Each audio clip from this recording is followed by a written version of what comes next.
با صدای علی امیریان.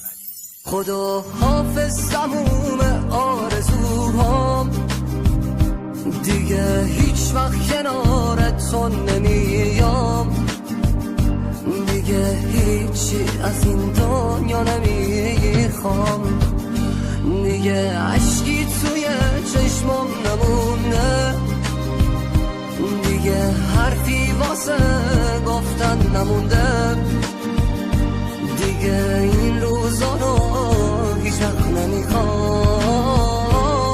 دیگه هرگز کنارت تو نمیام،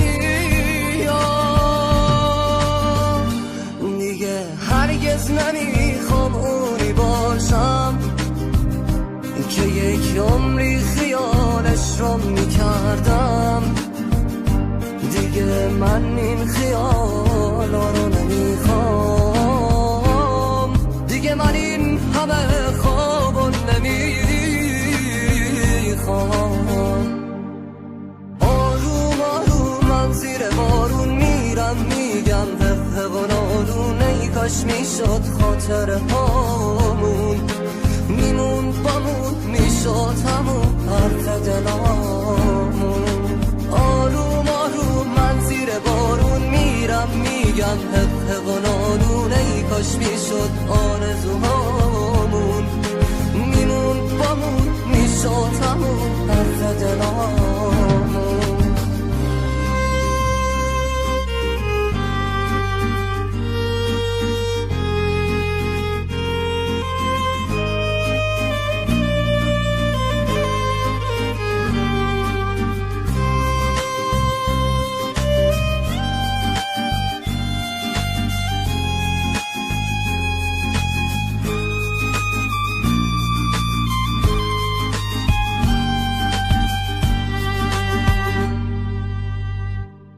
دیدی رفتم، دیدی باختم، دیدی دنیا بی تو ساختم، دیدی آروم زیر بارون بدون تو فردامو ساختم. آره میرم اینو میگم که دیگه تو رو نمیبینم، که دیگه باز واسه احساس دستای تو رو نمیگیرم. آروم آروم من زیر بارون میرم، میگم حق و نالون، ای کاش میشد خاطر هامون میمون بامون، میشد همون حرف دلامون.